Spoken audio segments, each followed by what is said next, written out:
The Vedic rishis described a change in conscious awareness as representing Satyam, Rutam, Brihat, the truth, the right, the vast. It is difficult for most people living in the modern world to gain a conception of the vastness of existence. We may know intellectually that the universe is large. We may know that the world, from our individual perspective, is large.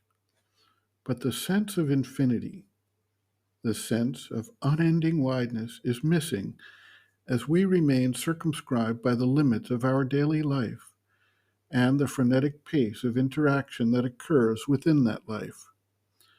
Few are the times or occasions when an individual is able to extract himself from the hustle and bustle of daily life and focus his attention on the vastness that automatically widens his consciousness and opens it up to the direct impact of the universal forces.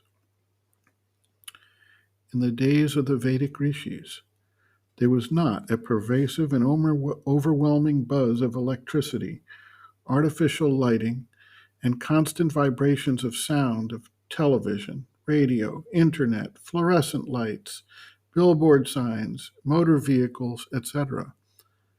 They could sit quietly in nature and naturally observe the stars, the ocean, the mountain ranges, and thereby open themselves to an experience of nature.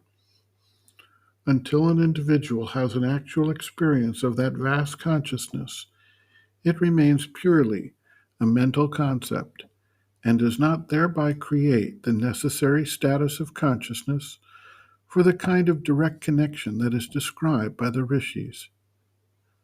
The First Nations people of North America have a tradition for those with a calling to go on a vision quest.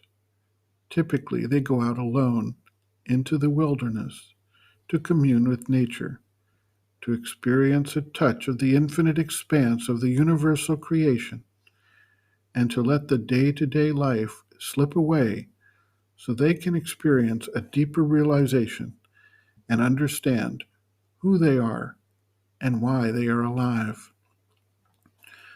If one takes the time to travel to isolated places, to the mountains, to the ocean, to a great old-growth forest, and observes the night sky, for instance, there arises within a feeling of unlimited wideness that corresponds to the outer view.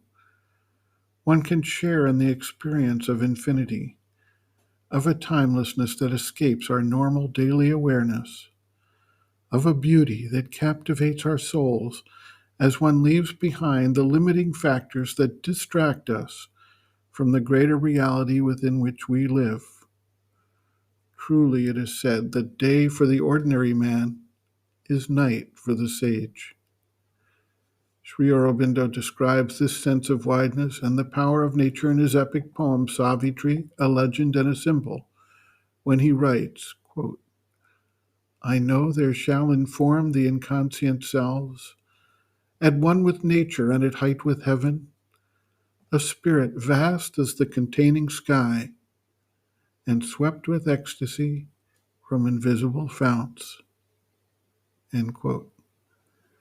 The mother notes, quote, but when one has this capacity in his own consciousness, for example, you go for a walk and come to a place which is somewhat vast, like the seashore, or like a great plain or the summit of a mountain, a place where the horizon is fairly vast, then if you have this kind of physical instinct which suddenly makes you as vast as the horizon, you have a sense of infinity, immensity, and the vaster you become, the quieter and more peaceful you become.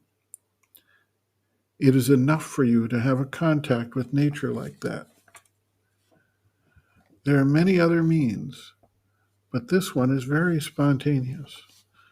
There is also, when you see something very beautiful, you can have the same thing, a kind of inner joy and an opening to the forces, and so this widens you and fills you at the same time.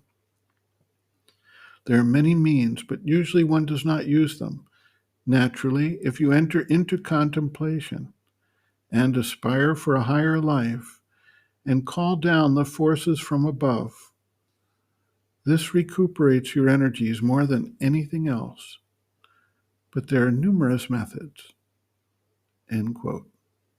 Reference: Sri Aurobindo and the Mother, The Hidden Forces of Life, Chapter 4, Cosmic and Universal Forces, pages 95 to 96.